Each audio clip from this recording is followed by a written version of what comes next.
भारत माता की, भारत माता की, इनकलाब, वंदे वंदे।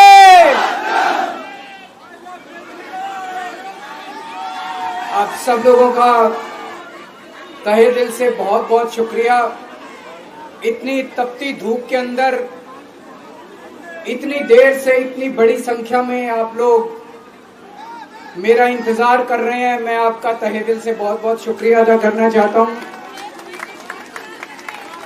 जितने लोग इस वक्त टीवी में देख रहे हैं उन सब दर्शकों का भी मैं तहे दिल से शुक्रिया अदा करना चाहता हूं। सबको मेरा नमस्कार, सबको मेरा प्रणाम। दोस्तों, सीधा जेल से मैं आप लोगों के बीच में आ रहा हूं। आपके बीच में आके बहुत अच्छा लग रहा है।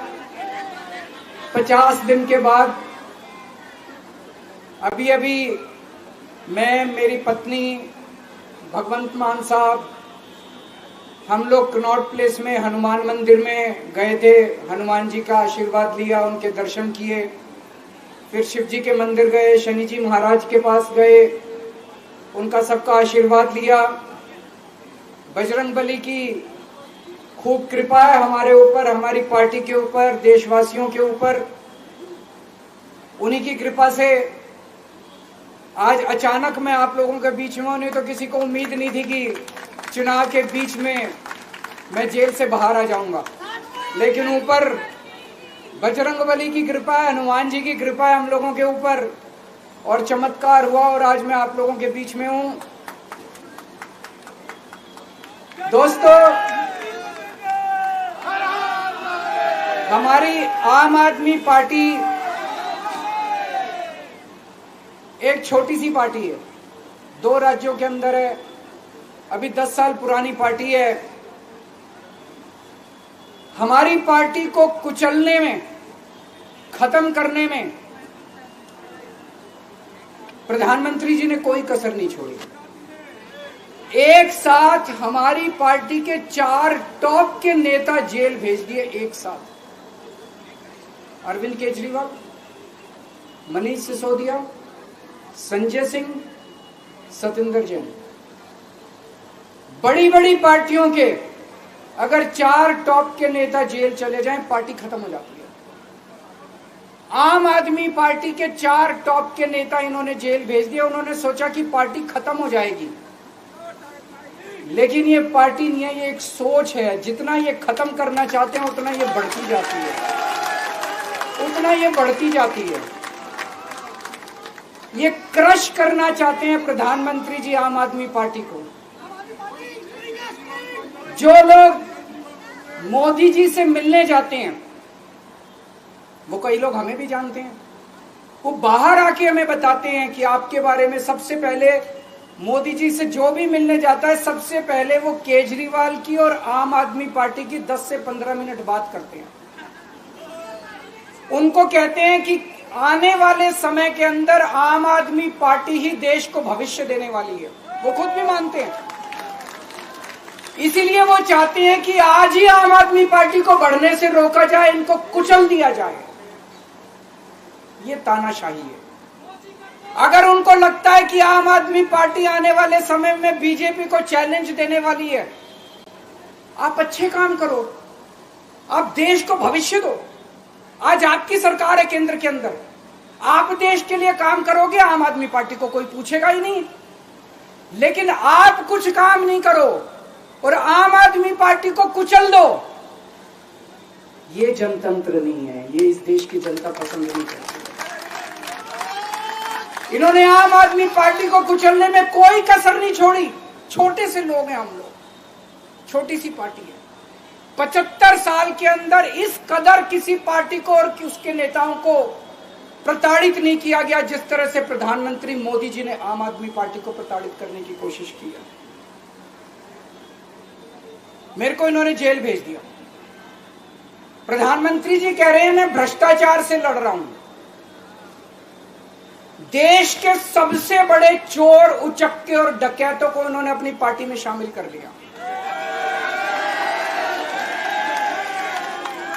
जिन लोगों को 10 दिन पहले मोदी जी कहते थे 70,000 करोड़ का इसने घोटाला कर दिया, थोड़े दिन के बाद उसी आदमी को अपनी पार्टी में शामिल करके किसी को डिप्टी सीएम बना देते हैं, किसी को मंत्री बना देते हैं और उनके सारे ईडी और सीबीआई के मामले खत्म कर देते हैं और कहते हैं मैं भ्रष्टाचार से लड़ रहा हूं।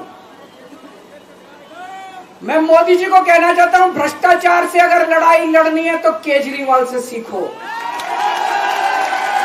प्रधानमंत्री जी, भ्रष्टाचार के खिलाफ लड़ाई केजरीवाल ने लड़ी है। 2015 में जब दिल्ली में हमारी सरकार बनी थी, हमारे एक मंत्री का एक ऑडियो मेरे पास किसी ने व्हाट्सएप कर दिया। उस ऑडियो में मेरा मंत्री किसी दुकान वाले से 5 लाख रुपए मांग रहा था। किसी मीडिया वाले को नहीं पता था, विपक्ष को नहीं पता था, आप लोगों को याद होगा। मैंने अपने खुद मंत्री को सीबीआई के हवाले कर दिया, जेल भेज दिया था अपने मंत्री को। ये होती है भ्रष्टाचार के खिलाफ लड़ाई। पंजाब के अंदर मेरा एक मंत्री भ्रष्टाचार में, मेरे को पता चला कि वो पैसे मांग रहा है। वहां पे मान साहब ने उसको, किसी को भी, विपक्ष को नहीं पता था, मीडिया को नहीं पता था, हमने अपने मंत्री को उठा के जेल में भेज दिया। तुम देश के सारे चोर उचक्के डकैतों को अपनी पार्टी में शामिल कर लो और केजरीवाल को जेल भेज दो और कहो मैं भ्रष्टाचार के खिलाफ लड़ रहा हूं। तो आप भ्रष्टाचार के खिलाफ नहीं लड़ रहे प्रधानमंत्री जी, आप देशवासियों को बेवकूफ मत समझो। देश बच्चे बच्चे की जुबान के ऊपर हो रहा है कि सारे चोर चक्कों को अपनी पार्टी में शामिल करके और ईडी और सीबीआई के सारे केस उनके रफा दफा कर दे। केजरीवाल को क्यों गिरफ्तार किया? केजरीवाल को गिरफ्तार करके उन्होंने एक मैसेज दिया है सारे देश को कि अगर मैं केजरीवाल को गिरफ्तार कर सकता हूं तो किसी को भी गिरफ्तार कर सकता हूं।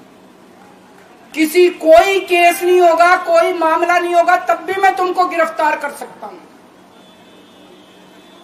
एक बेहद खतरनाक मिशन चालू किया हुआ है प्रधानमंत्री जी ने, बहुत ही खतरनाक। देशवासियों को यह समझने की, अब जब मैं बोलने जा रहा हूं, समझने की जरूरत है।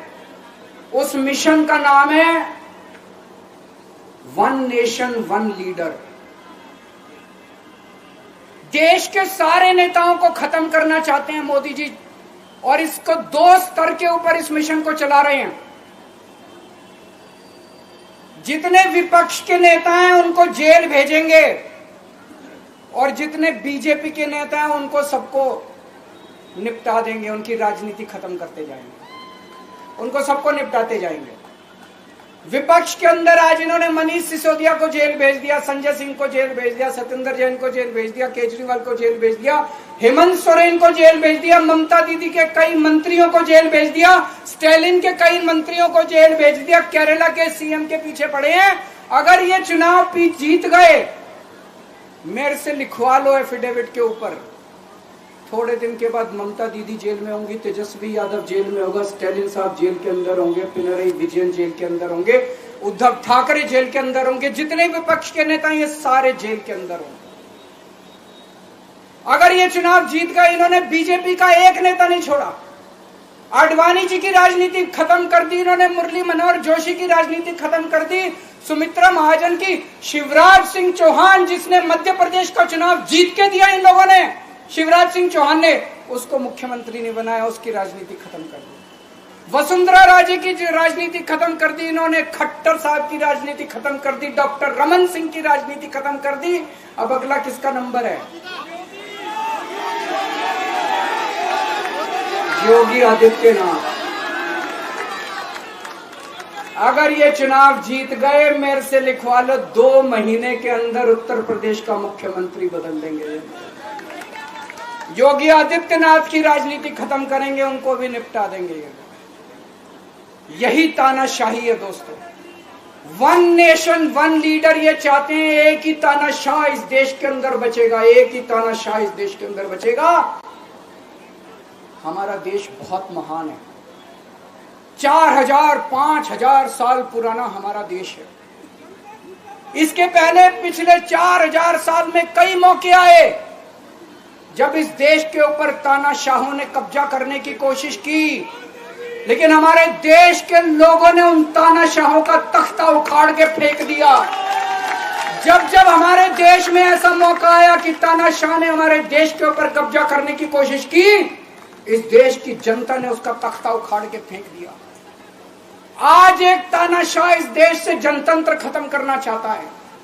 आज एक तानाशाह इस देश से लोकशाही खत्म करना चाहता है। मैं पूरे तन मन धन से लड़ रहा हूं, संघर्ष कर रहा हूं उस तानाशाह के खिलाफ। 140 करोड़ लोगों का साथ चाहता हूं मैं। मेरे अकेले के करने से नहीं होगा। 140 आज मैं आप लोगों से भीख मांगने के लिए आया हूं। 140 करोड़ लोगों से 140 करोड़ लोगों से भीख मांगने के लिए आया हूं। मेरे देश को बचा लो, मेरे भारतवर्ष को बचा लो, मेरा भारत बहुत महान है। इस तानाशाही से बचा लो मेरे दोस्त, मेरे देश को।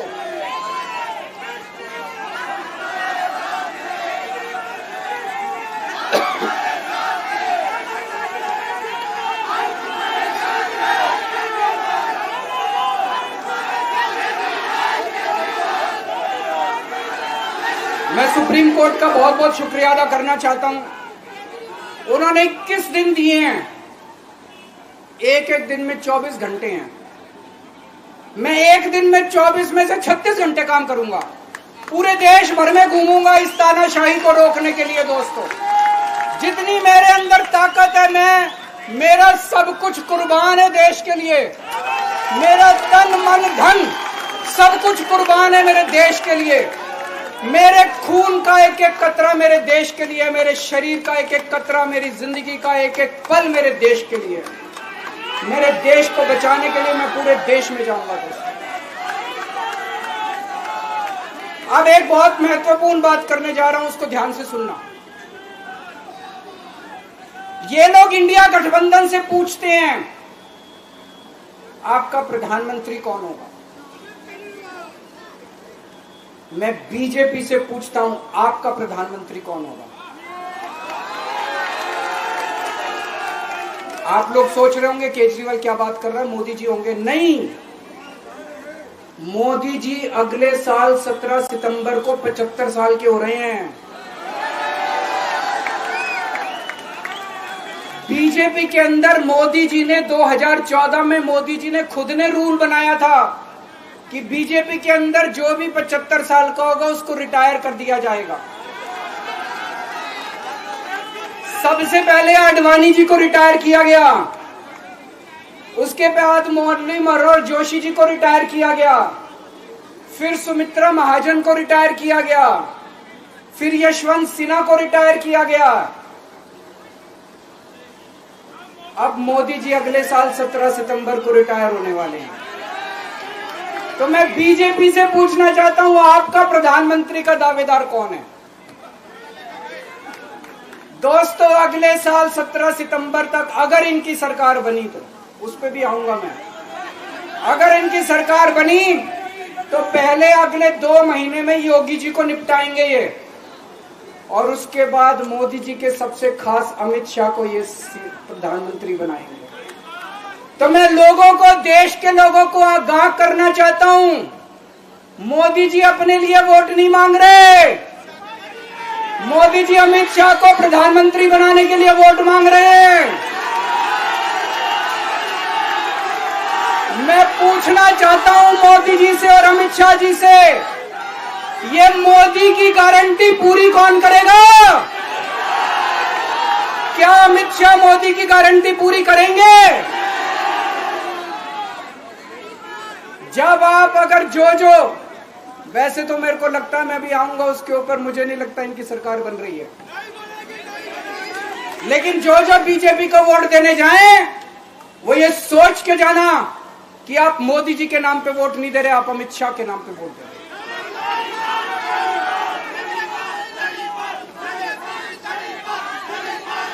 अब एक खुशखबरी है आप लोगों के लिए, अब एक खुशखबरी है। सबको बता देना जो मैंने बातें कही है, बड़ी सोच समझ के कही है। वहां बैठ के यही सोच रहा था 50 दिन से।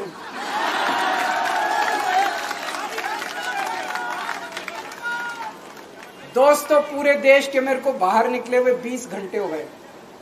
इन 20 घंटों के अंदर भी मैंने रात भर में जनता से बात कर रहा था, लोगों से फोन कर रहा था।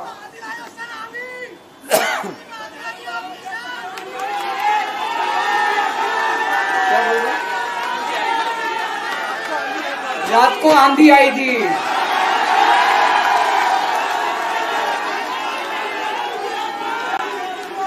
पिछले 20 घंटे में मैंने जो बातचीत करी है, कई बड़े बड़े एक्सपर्ट से बात की, चुनाव विश्लेषकों से बात की, सेफोलॉजिस्ट से बात की, जनता से बात की, फोन पे लोगों से।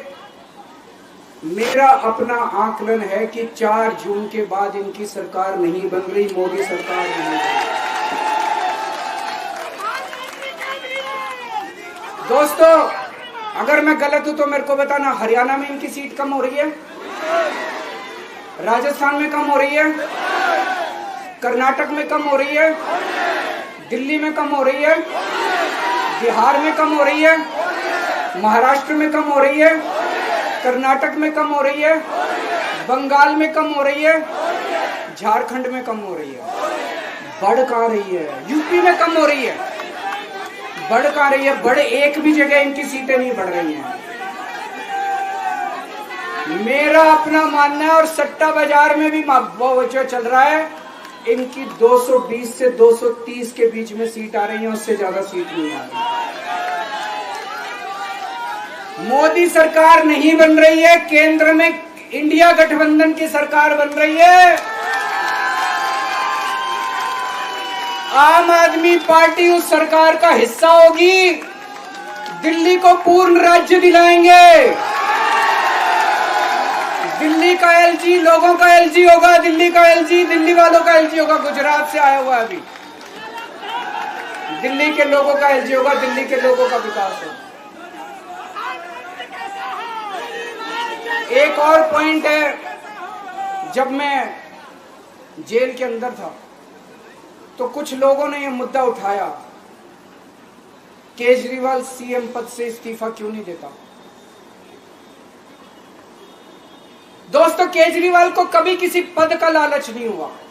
मैं आप मंत्री, मुख्यमंत्री, प्रधानमंत्री ये सब बनने नहीं आया। इनकम टैक्स में कमिश्नर की नौकरी करता था। कमिश्नर की नौकरी छोड़ के दिल्ली की झुग्गियों के अंदर 1 नहीं, 2 नहीं, 3 नहीं, 10 साल तक मैंने दिल्ली की झुग्गियों के अंदर काम किया है, सुंदर नगरी और नंद नगर की झुग्गियों के अंदर, इनकम टैक्स कमिश्नर की नौकरी छोड़ के। जब मेरे को दिल्ली की जनता ने पहली बार सीएम बनाया, असूलों के ऊपर 49 दिन के अंदर सीएम पद से इस्तीफा दे दिया था। एक चपरासी की नौकरी कोई नहीं छोड़ता। सीएम बनने के लिए लोग अपना दायां हाथ कटाने के लिए तैयार होते हैं। मैंने खुद से अपने आप सीएम की कुर्सी को लात मार दी थी 49 दिन के अंदर। मेरे लिए सीएम पद इंपॉर्टेंट नहीं है। आज मैंने सीएम पद से इस्तीफा क्यों नहीं दिया जेल जाने के बाद? दोस्तों, पिछले 75 साल में भारतवर्ष में इतने राज्यों के चुनाव हुए, इतने राज्यों के चुनाव हुए, दिल्ली के अंदर सबसे ऐतिहासिक बहुमत से आम आदमी पार्टी जीती। 55-56% वोट, एक बार 67 सीट, एक बार 62 सीट। इतने भारी बहुमत से आज तक कोई राज्य की सरकार 75 साल में नहीं जीती। इतने भारी बहुमत से जीतने के बावजूद झूठा केस, अब उनको पता है वो हमें हरा नहीं सकते दिल्ली के अंदर। उन्हें पता है अगले 20 साल तक दिल्ली में आम आदमी पार्टी को कोई नहीं हरा सकता। तो उन्होंने एक षड्यंत्र रचा, राजनीतिक षड्यंत्र रचा। केजरीवाल को झूठे केस में जेल भेज दो, केजरीवाल को इस्तीफा देना पड़ेगा, केजरीवाल की सरकार गिर जाएगी। उन्होंने ये षड्यंत्र रचा। मैंने कहा मैं भी इस्तीफा नहीं दूंगा। तुम अगर जनतंत्र को जेल में कैद करोगे तो जनतंत्र जेल से चला के दिखाएंगे। दोस्तों, सरकार भी जेल से चला के दिखाएंगे। कतई इस्तीफा, तुम्हारे ट्रैप में फंसने वाले नहीं हम। ये अगर हेमंत सोरेन साहब को भी इस्तीफा नहीं देना चाहिए था, जेल से सरकार चलानी चाहिए। अगर हमने इस्तीफा दे दिया, ये तो बड़ा अच्छा इनके लिए। जिस राज्य के अंदर ये चुनाव हारेंगे उसके मुख्यमंत्री को पकड़ के जेल में डाल दो, सरकार गिरा दो। उसके मुख्यमंत्री को पकड़ के जेल में डाल दो, सरकार। आज मैं अगर दिल्ली की जेल के अंदर रह के दिल्ली की जेल से इस्तीफा नहीं दे रहा, वो इस तानाशाही के खिलाफ संघर्ष कर रहा हूं, इसको समझ लेना।